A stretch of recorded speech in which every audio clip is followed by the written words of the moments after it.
وسراجا منيرا. أما بعد فأعوذ بالله من الشيطان الرجيم. بسم الله الرحمن الرحيم.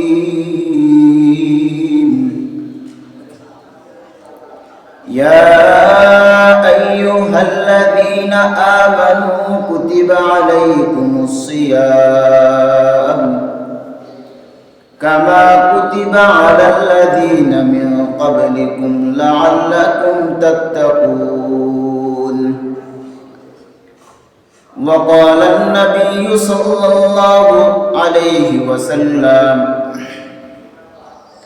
الصيام والقرآن يشفعان للعبد يوم القيامة، أو كما قال النبي عليه الصلاة والسلام: آمنت بالله صدق الله مولانا العظيم وصدق رسوله النبي الكريم ونحن على ذلك لمن الشاهدين والشاكرين والذاكرين والحمد لله رب العالمين.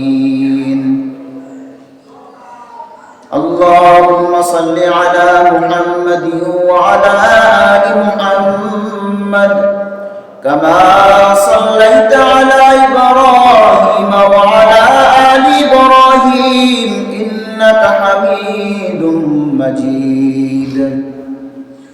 اللهم بارك على محمد وعلى آل محمد كما باركت على إبراهيم وعلى آل إبراهيم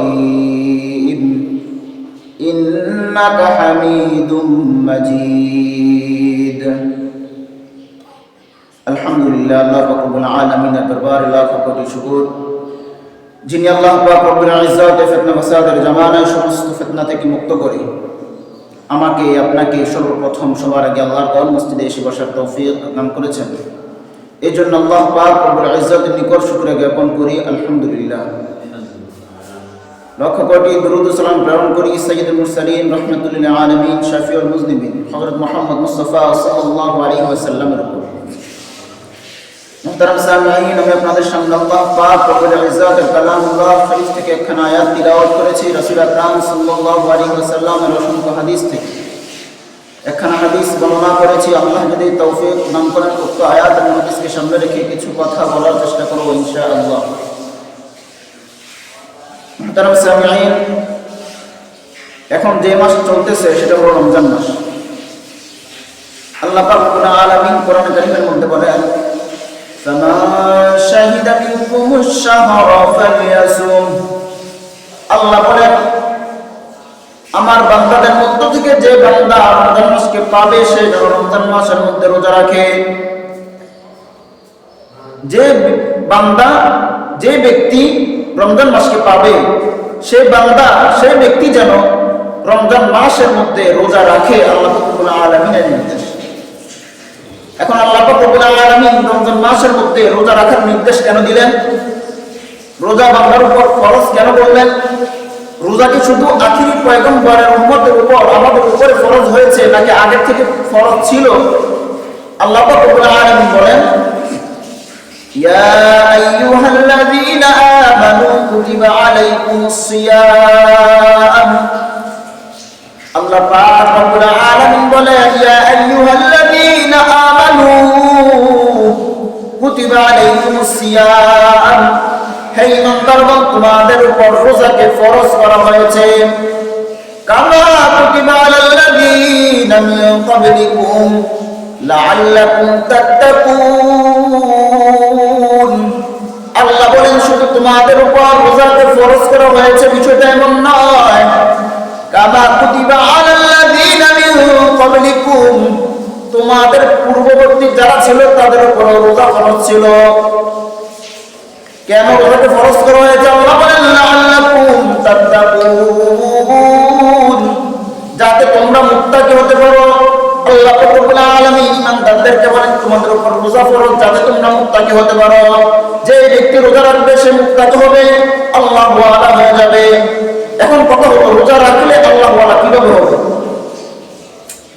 দেখেন, যে আমল করে এই আমলটা মানুষের সামনে করতে হয়।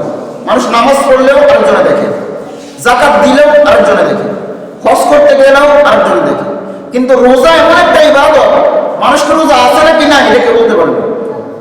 কারণ গোপনে যদি কেউ খেয়েও নেয়, কেউ কি বলতে পারবে সে খাইছে না খায় নাই? বলতে পারবে না।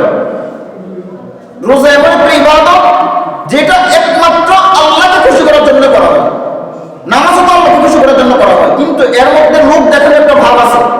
আমি যদি মসজিদে আসি তাহলে মানুষ আমাকে নামাজি বলবে, আমি যদি যাকাত দেই তাহলে মানুষ আমাকে যাকাত দাতা বলবে, আমি যদি হজ করতে যাই মানুষ আমাকে হাজি বলবে। এই যে লোক দেখানোর একটা ভাব, কিন্তু রোজার মধ্যে এই জিনিসটা থাকে না। কারণ রোজা আছে নাকি নাই এটা তো কেউ জানে না। কেউ যদি গোপনে খেয়েও নেয় তাহলে মানুষ বলতে পারবে না সে কি রোজা আছে নাকি নাই, খাইছে নাকি খায় নাই। তার মানে বুঝা যায় রোজার মধ্যে লোক দেখানোর যে একটা বিষয় আছে এই বিষয়টা নাই। কারণ রোজা রাখা হয় একমাত্র আল্লাহ তাআলাকে খুশি করার জন্য। এই জন্য আল্লাহ পাক রব্বুল আলামিন বলেন, যে ব্যক্তি আল্লাহকে খুশি করার জন্য কোন একটা আমল করবে সে তো অবশ্যই তার মধ্যে আল্লাহর ভয় থাকার কারণে সে আল্লাহকে খুশি করার জন্য আমল করতেছে। যেহেতু একজন ব্যক্তি একজন বান্দা আল্লাহর ভয় ভিতরে নিয়ে আল্লাহকে খুশি করার জন্য রাজি খুশি করার জন্য আমল করতেছে, ওই ব্যক্তি তো এমনিতেই মুত্তাকি হয়ে যাবে, এমনিতে আল্লাহ হয়ে যাবে। কারণ যার ভিতরে আল্লাহর ভয় আছে সে তো ধীরে ধীরে আল্লাহ তাআলার নিকটে আরো নৈকট্য লাভ করবে, আরো নিকটে পৌঁছে যাবে। এই জন্য আল্লাহ বলেন লাআল্লাকুম তাত্তাকুন, যাতে তোমরা মুত্তাকি হতে পারো। এই জন্য আমি রোজাকে তোমাদের উপর ফরজ করে দিয়েছি।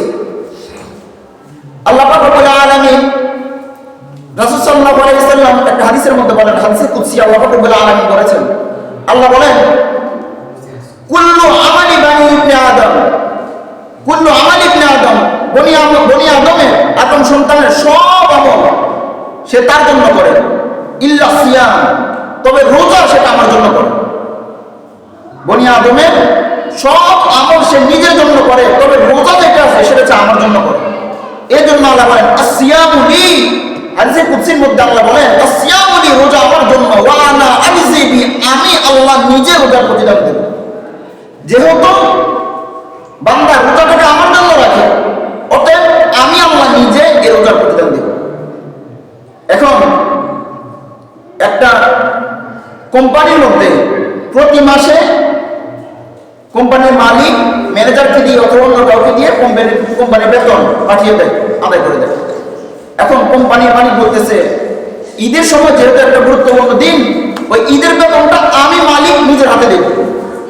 এখন আপনি বলেন ম্যানেজার যদি দেয় তাহলে সে চুরি করে রেখেও দিতে পারে, ম্যানেজার যদি দেয় তাহলে সে যতটুকু মালিক দিছে ততটুকু দিবে।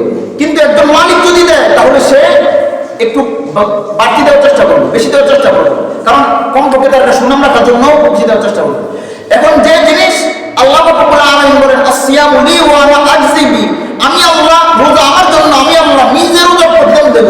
অতএব এই প্রতিদানটা কি হবে সেটা তো বলাই বাবু, সেটা তো বলার প্রয়োজন হয় না যে এর প্রতিদান কত বড় হবে। দুনিয়া যত প্রতিদান আছে আল্লাহ রাব্বুল আলামিন কোরআনে বলে দিয়েছেন মুত্তাকি হতে পারবে। রাসূল সাল্লাল্লাহু আলাইহি ওয়াসাল্লাম হাদিসের মধ্যে বলেন وقال النبي صلى الله عليه وسلم, মানে নবী সাল্লাল্লাহু আলাইহি ওয়াসাল্লাম বলেন মান সামা রমাদান ঈমানান ওয়া ইহতিসাবান গুফিরা লাহু মা তাকদ্দামা মিন যামবি, মান কামা রমাদান ঈমানান ওয়া ইহতিসাবান গুফিরা লাহু মা তাকদ্দামা মিন যামবি। যে ব্যক্তি নাকি একই ঈমানের সাথে সওয়াবের আশায়, যে ব্যক্তি নাকি রোজা রাখলো, যে ব্যক্তি নাকি একই ঈমানের সাথে সওয়াবের আশায় তারাবির নামাজ পড়লো, মানে নবী সাল্লাল্লাহু আলাইহি ওয়াসাল্লাম বলেন আল্লাহ রাব্বুল আলামিন ওই বান্দার ওই উম্মতের সমস্ত পিছনের গুনাহগুলো আল্লাহ রাব্বুল আলামিন মাফ করে দেবেন। এটা হলো দুনিয়ার সওয়াব। আখিরাতে আল্লাহ প্রতিদান দিবেন। এছাড়াও আল্লাহ রাব্বুল আলামিন বলেন হাদিসের মধ্যে আছে, আল্লাহ রাসূল সাল্লাল্লাহু আলাইহি ওয়াসাল্লাম বলেছেন রোজাদারদের জন্য একটা জান্নাতের দরজা থাকবে, যে দরজার নাম হলো রায়্যান দরজা। ওই দরজা দিয়ে শুধুমাত্র রোজাদার ব্যক্তি প্রবেশ করতে পারবে, অন্য কেউ প্রবেশ করতে পারবে না। ওই দরজা দিয়ে শুধু রোজাদার ব্যক্তি প্রবেশ করতে পারবে। রাসূল বলেন রোজাদারদের মধ্যে থেকে যে ব্যক্তি সর্বশেষ প্রবেশ করবে, ওই ব্যক্তি প্রবেশ করার পরে ওই দরজা বন্ধ করে দেওয়া হবে, যাতে ভিন্ন কেউ এই দরজায় প্রবেশ করতে না পারে। এটা হলো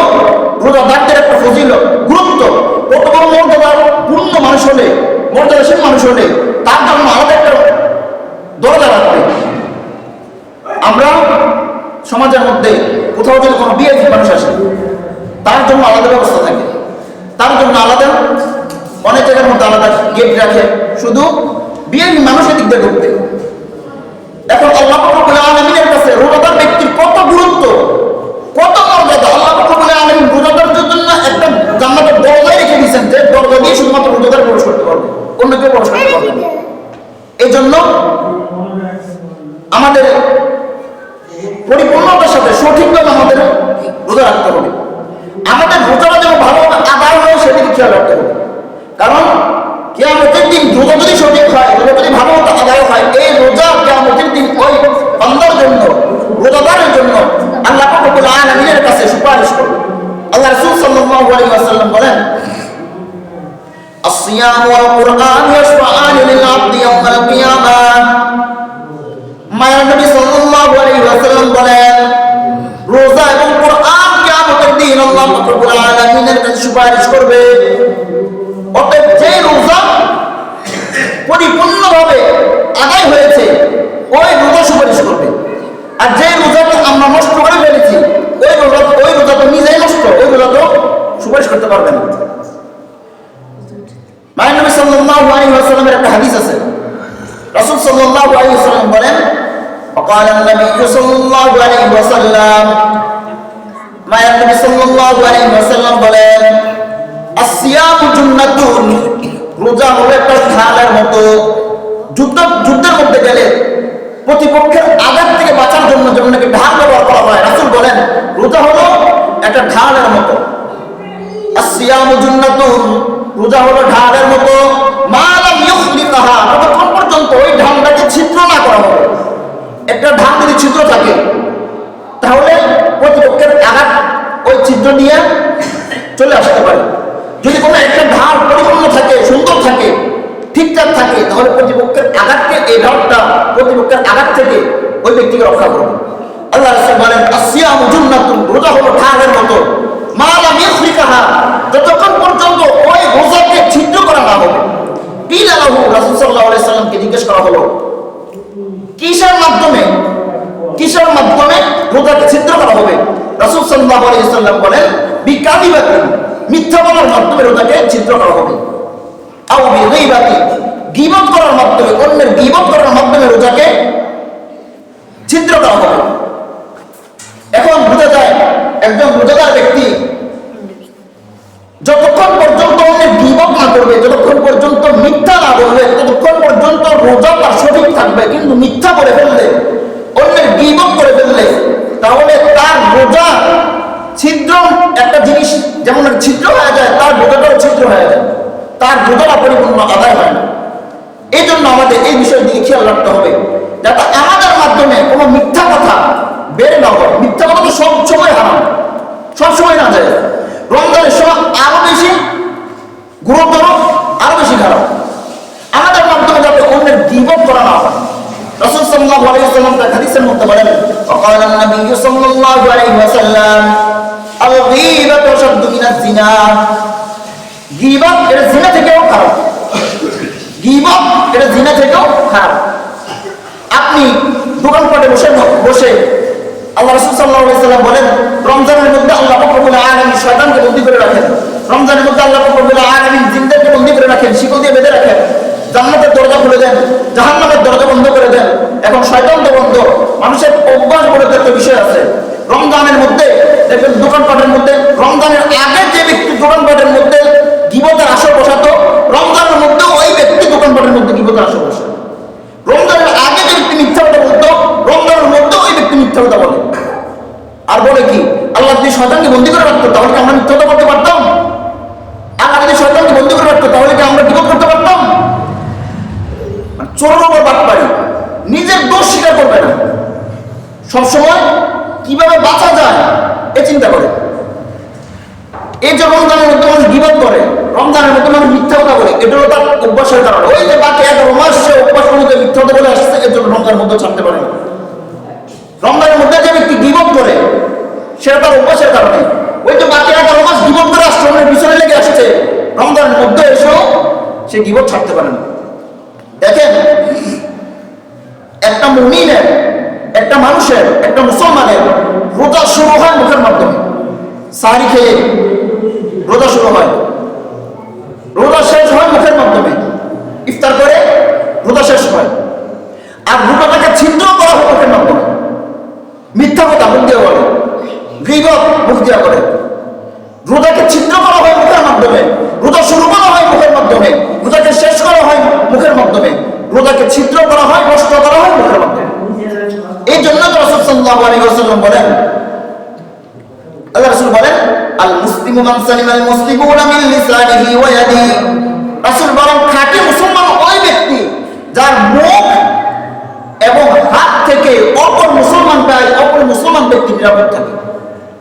মুফাসসিরিন কেরাম বলেন, আমরা তো দেখি হাত দ্বারা বেশি মানুষ ঝগড়া করে, একজনকে বেশি আঘাত পৌঁছাতে হলে হাত দ্বারা মারে, আহত করে, কিন্তু মুখ দিয়ে তো আহত করতে পারে না। কেন? তারপরে আল্লাহ রাসূল সাল্লাল্লাহু আলাইহি ওয়াসাল্লাম জবানের কথাটা, মুখের কথাটা আগে বললেন।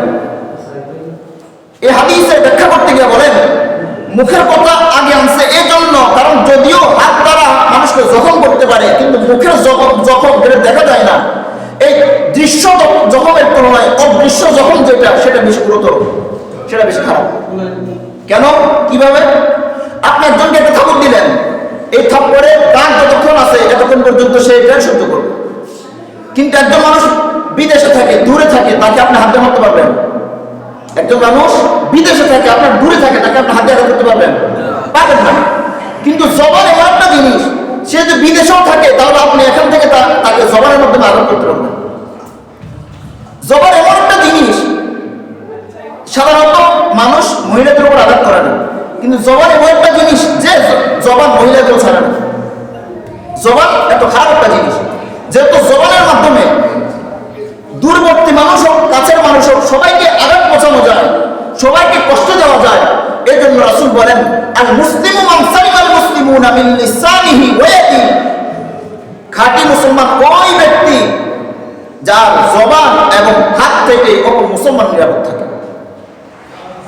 আল্লাহ রাসূল সাল্লাল্লাহু আলাইহি ওয়াসাল্লাম একটা হাদিসের মধ্যে বলেন, উম্মত, তোমরা দুইটা জিনিসের জামানত, দুইটা জিনিসের জিম্মাদারি আমি নবীকে দেয়া দাও, আমি নবী তোমাদেরকে জান্নাতে নেওয়ার জিম্মাদার হয়ে যাবে।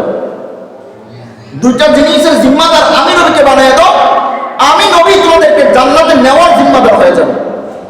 যেহেতু নবী জান্নাতে নেওয়ার দুইটা জিনিসের জামানত দিলে, জিম্মাদার দিলে, জান্নাতে নেওয়ার জিম্মাদার হয়ে যাবেন, বুঝা যায় ওই দুইটা জিনিস কত গুরুত্বপূর্ণ, কত বড়।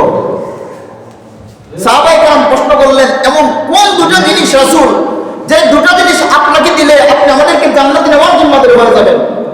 আল্লাহ রাসূল সাল্লাল্লাহু আলাইহি ওয়াসাল্লাম বলেন, তোমার জবানের জিম্মাদার তুমি আমারে বানিয়ে দাও, তোমার লজ্জাস্থানের জিম্মাদার তুমি আমারে বানিয়ে দাও।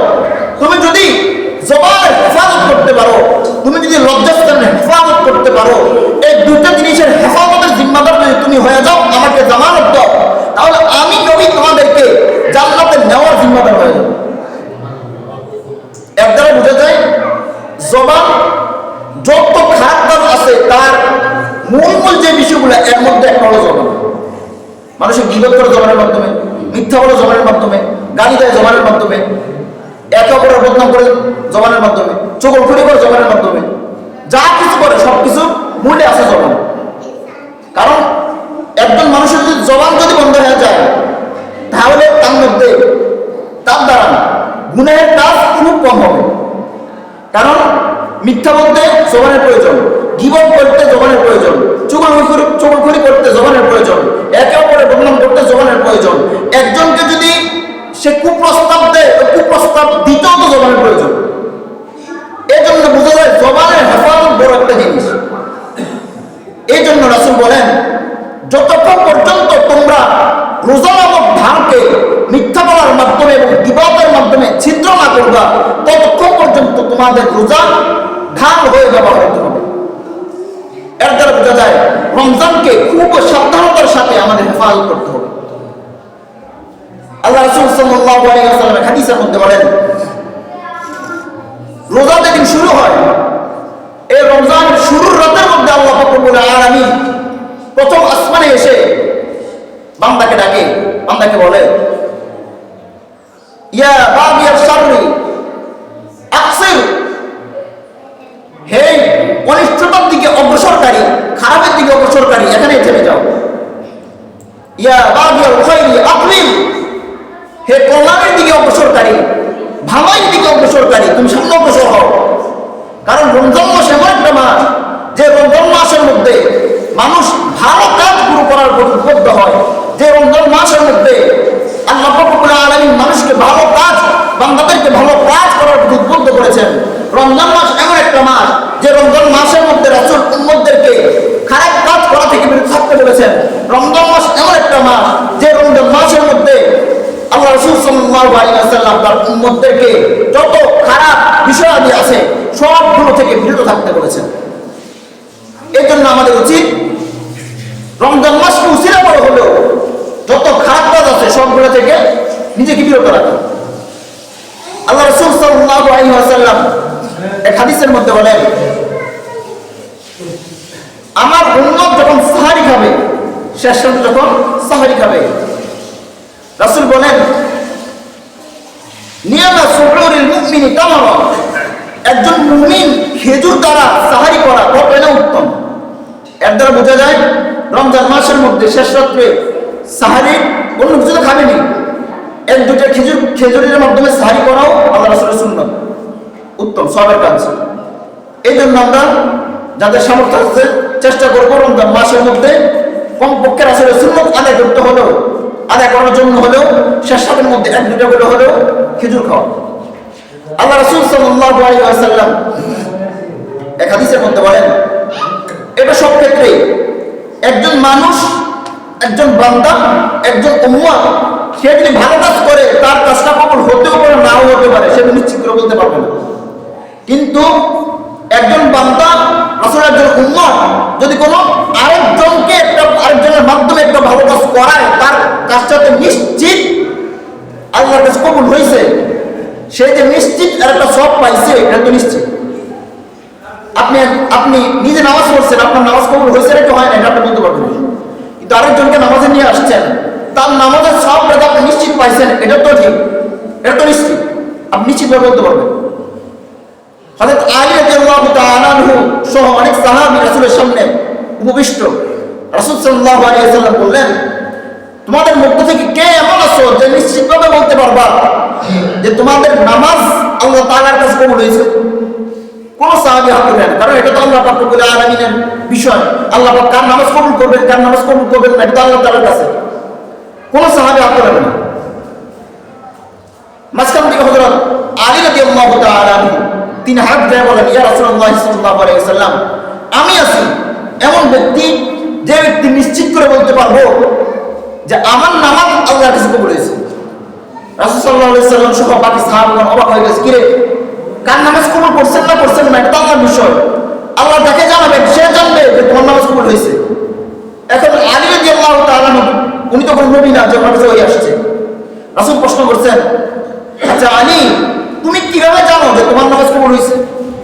আলী রাদিয়াল্লাহু তাআলা বলেন, ইয়া রাসূলুল্লাহ সাল্লাল্লাহু আলাইহি ওয়াসাল্লাম, আমার নামাজ কবুল হয়েছে নাকি হয় নাই এটা তো আমি জানি না, কিন্তু আমি আজকে নামাজে আসার সময় আরেকজনকে নামাজে নিয়ে আসছি, তার নামাজের সবটা নিশ্চিত আমি পাইছি, এই জন্য আমি বলছি যে আজকে আমার নামাজ কবুল হয়েছে। কারণ এক নামাজ পরিমাণ সব আমি পাই গেছি। এই জন্য আমাদের উচিত মানুষকে সৎ কাজের আদেশ করা, রমজান মাসের মধ্যে বেশি বেশি সৎ কাজের আদেশ করা। নিজে নামাজ পড়তে আসছেন, কেউ যদি রাস্তায় থাকে তাকে নিয়ে আসা, এবং এটা রাস্তার হক। আল্লাহ রাসূল সাল্লাল্লাহু আলাইহি ওয়াসাল্লাম একটা হাদিসে রাসূল বলেন, وقال النبي صلى الله عليه وسلم إياكم والجلوس على الطرقات, রাসূল বলেন, ও আমার সাহাবায়ে কেরাম, তোমরা রাস্তাঘাটের মধ্যে আড্ডা দেওয়া থেকে বিরত থাকো। আজকে আমাদের আড্ডার আসর হয়তো রাস্তাঘাট কত দোকানপাট, আর যত গীবত চুগলখড়ি বেহুদা কথাবার্তা হয় সবগুলো হয় রাস্তাঘাটের দোকানপাটে। আর আমাদের মুসলমানরাও একটা জায়গার মধ্যে মিঠা জিনিস রাখলে যেমন নাকি মাছি অন্যান্য জিনিস এসে বসে, আমাদের মুসলমানদের জন্য ওই মিঠা জিনিসটা হলো দোকানপাট অথবা রাস্তাঘাট। আমরা দোকানপাটের মধ্যে আর রাস্তাঘাটের মধ্যে ওই মিঠা জিনিসের মতো মাছি যেমন নাকি মিঠা জিনিসে বসে, আমরা ওইটার মধ্যে যাই বসে থাকি। শয়তান আমাদের সামনে দোকানপাটকে এবং অন্যান্য জিনিসকে আমাদের সামনে সৌন্দর্যমণ্ডিত করে তোলে, সুন্দর করে তোলে, যেন আমরা ওখানে গিয়ে বসি। আমাদের অনেকের অভ্যস্ত এমন যে দোকানপাটে না গেলে দোকানপাটে বসে আড্ডা অথচ আল্লাহ রাসূল সাল্লাল্লাহু আলাইহি ওয়াসাল্লাম একটা হাদিস আছে, রাসূল বলেন আল্লাহ তাআলার কাছে সবচেয়ে প্রিয় জায়গা হলো মসজিদ, আর সবচেয়ে খারাপ জায়গা হলো বাজার। এখন কথা হলো, যদি কোনো প্রয়োজন থাকে, প্রয়োজন থাকলে যেতে হবে। প্রয়োজন থাকলে শরীয়ত কারোর প্রতি এমন কোনো অবিচার করেন নাই, শরীয়ত এত কঠোর না যে মানুষের প্রয়োজনের মধ্যেও তাকে দোকানে যেতে বাধা দিবে।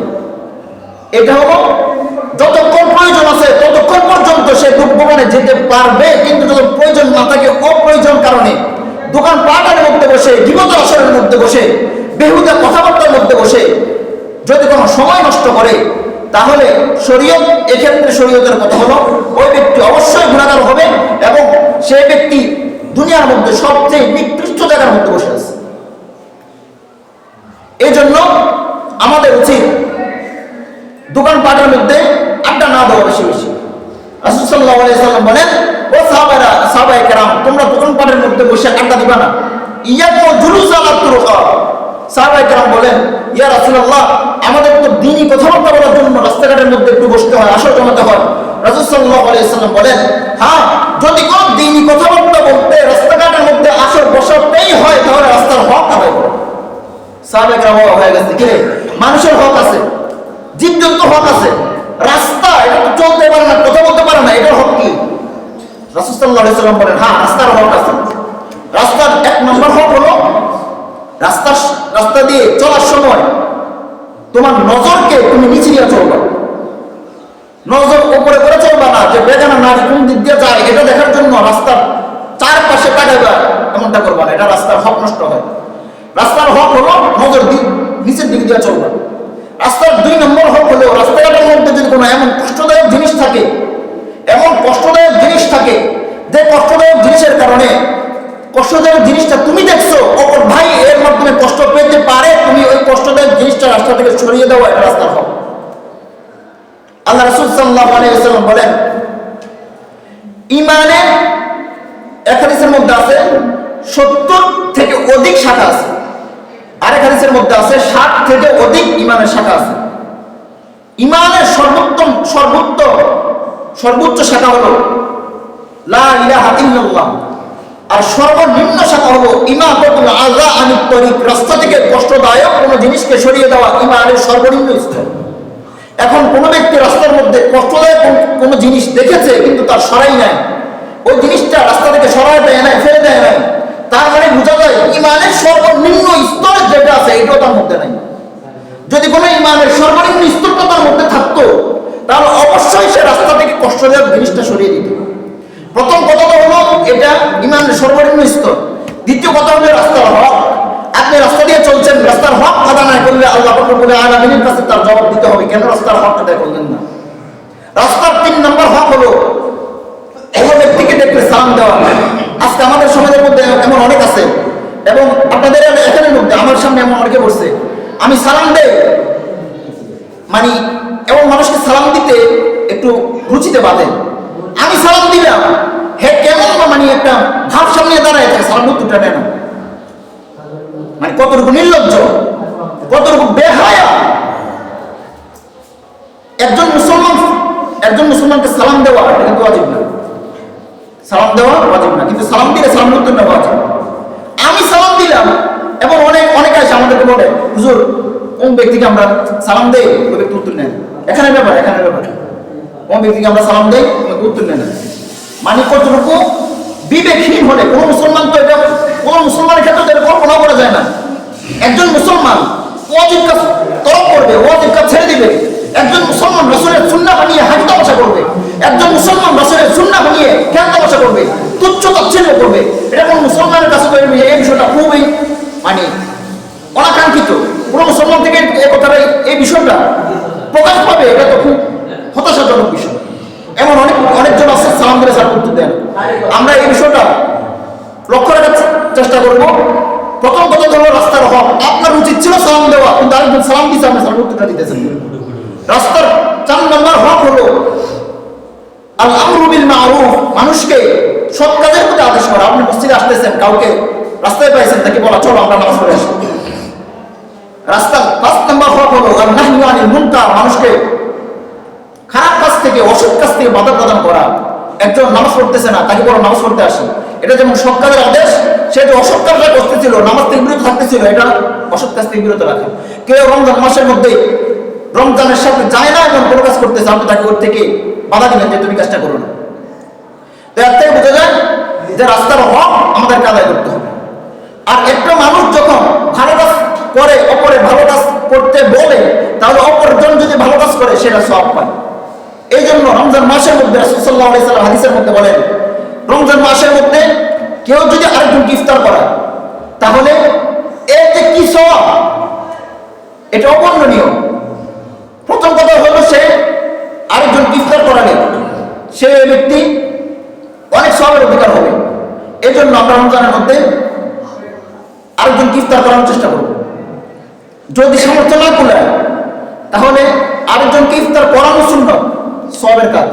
এমনটা করতে পারেন, দুই পাশে বাসা, আজকে আজকে আপনারা ইফতার বানাই ওদেরকে খাওয়ালেন, কালকে ওরা আপনাদের ইফতার বানায় আপনাদেরকে খাওয়াইলেন, কমপক্ষে আসলে সুন্নাত আলাদা হয়ে যাবে, খরচ হবে না। কারণ একদিনে আপনারা যা খরচ করতেন, অপর দিনে তো এটা যাইতেছে খরচটা। এই জন্য যদি বাসার পাশে বাসা থাকে, তাহলে প্রয়োজনে একদিন একজন ইফতার না বানাইয়া আরেকজনের বাসা খাবেন, দাওয়াত দিবেন তাদেরকে যে তোমরা আজকে আমাদের বাসায় ইফতার করো। আরেকদিন ইফতার না বানিয়ে আরেকজনকে বলবেন যে তোমরা আজকে আমাদের বাসায় ইফতার করো। তাহলে এই যে পরস্পরের মধ্যে সৌজন্যতা বোধ, এটাও চলে আসবে এবং রাসূলের সুন্নাহ মোতাবেক আমল করা যাবে। এই জন্য আমরা চেষ্টা করব রমজানের মধ্যে বেশি বেশি আমল করতে, আমাদের রমজানের জন্য কোনো ক্ষতি না হয় সেদিকে খেয়াল রাখতে। এটা হলো আজকে আলোচ্য বিষয়। আরেকটা বিষয় যেটা বলতে চাই, সেটা হলো, যদি মসজিদের খতিব সাহেব, মসজিদের ইমাম সাহেব এবং মসজিদের কমিটিদের মধ্যে পরস্পর সম্পর্ক না থাকে, তাহলে ওই মসজিদের মধ্যে যদি কোনো মক্কা শরীফের ইমাম, মদিনা শরীফের ইমাম এসেও মসজিদে নামাজ পড়ায়, তাহলে এক মাসের বেশি টিকবে না, স্বাভাবিক। এখন এই কথা কেন বললাম, যদি কোনো ইমাম সাহেব এত ফেরেশতা, ইমাম সাহেব তো ফেরেশতা, মসজিদ কমিটি এত ফেরেশতা, ইমাম সাহেবের ভুল হতে পারে না কখনো, মসজিদ কমিটি ভুল কখনো হতে পারে না। ইমাম সাহেব আপনি আমাকে বলেন, ইমাম সাহেব যদি ভুল হয়, এটা কি ইমাম সাহেবকে বলবে নাকি আরেকজনকে বলবে? যার কাছে বলবে সমাধান হবে তার কাছে বলতে হবে, নাকি তৃতীয় ব্যক্তি বলবে? এখন এই কথা কেন বললাম, কয়েকটা কথা বলি। ওই দিন আমি জুমার নামাজের মধ্যে দোয়া পড়ার সময় বলছিলাম যে যারা সুন্নত পড়বে না তারা যেন জিলাপির জন্য না আসে, যারা সুন্নত পড়বে না আমি গেট লাগাই দিব। এখন আপনারা বলেন, গত সপ্তাহে আমি লাগাইছিলাম গেট? লাগাইনি। যদি কোনো গত সপ্তাহের আগে আমার কাছে কেউ এটা অভিযোগ করতো, তাহলে বুঝতাম যে উনি বুঝতে ভুল করছে। যেহেতু গত সপ্তাহে আমি কাজটা করি নাই, তার মানে হলো আমি কথাটা বলছি যাতে মানুষের গুরুত্ব দেয়, এ কথা বোঝার জন্য। এখন একজনের কাছে এটা ফটকা লাগতে পারে, ফটকা লাগতে আমার কাছে বলবেন, হয়তো আপনি আমাকে বুঝাবেন না, আমি আপনাকে বুঝাবো, সমাধান তো একটা আছে। কিন্তু আপনি আমাকে না বলে তৃতীয় আরেকজন ব্যক্তিকে বললেন, যে তৃতীয় ব্যক্তি আমাদের হুজুর এসে বলতে, হুজুর আপনার নামে অভিযোগ আছে। কি অভিযোগ? আপনাকে ওই দিন দোয়া করার সময় বলছেন গেট লাগাই দিবেন। এখন আপনারা বলেন, হুজুর কি বিষয় সমাধান করবে? এই বিষয়ের সমাধান কি, এই বিষয়ের সূত্রান্তকে হুজুর সূত্রাবে নাকি আমি সূত্রাবো? যেহেতু গত সপ্তাহ আমি করি না, গত সপ্তাহ পরে জুমার পরে আমাকে পরের দিনে সে বলতেছে, তার মানে গত সপ্তাহে যেহেতু আমি কাজটা ঘটাই নাই, তার মানে আমি এই কথা বলছি গুরুত্ব দেওয়ার জন্য, যাতে নামাজটা পড়ে। আপনারা খেয়াল করছেন কিনা, আগের সপ্তাহ তুলনায় গত সপ্তাহে মানুষের সুন্নত বেশি করছে। এখন আরেকটা হলো, ওনাকে বলতেছে যে আপনার কথা বলার ফোন নাকি ভালো না। আমি অনেক আগে বলছিলাম যে আপনার সুন্নত পড়ে যাবেন, সুন্নত পড়ে যাবেন, সুন্নত পড়ে যাবেন, সুন্দরভাবে বলছি। গত সপ্তাহে একটু কঠোরভাবে কেন বলছি, দেখি না কঠোর বলার পরও দেখি সুন্নত পড়ে কিনা, এর জন্য বলছি। এখন আমাকে এখন হুজুর বলতেছে যে আমার কাছে কমিটি একজন বলছে যে আপনার নাকি এভাবে বলাটা উচিত হয় না, উচিত হয় না, আপনি আমাকে বলবেন, হয়তো আপনি আমাকে বুঝাবেন, আমি আপনাকে বুঝাবো। এটা না করে তৃতীয় ব্যক্তিকে, হুজুর যদি মাদ্রাসার সম্পৃক্ত কোনো কাজ থেকে হুজুর আমার উপরে আসেন হুজুরকে বলতে পারেন, কিন্তু মসজিদের কাজের সাথে হুজুর কোনো সম্পৃক্ত নাই, হুজুর কাছে কেন বললেন? এ কথা হুজুরকে কেন বলতে হবে?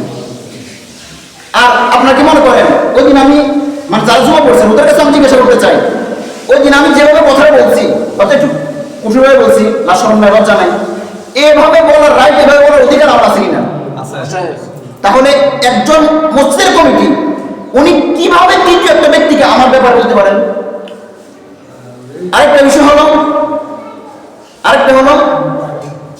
আমার কাছে অনেকে পানি ভরা নিতে আসেন, অনেকে কবর জিয়ারত করতে আসেন, বিষয়গুলি স্পষ্ট করা দরকার।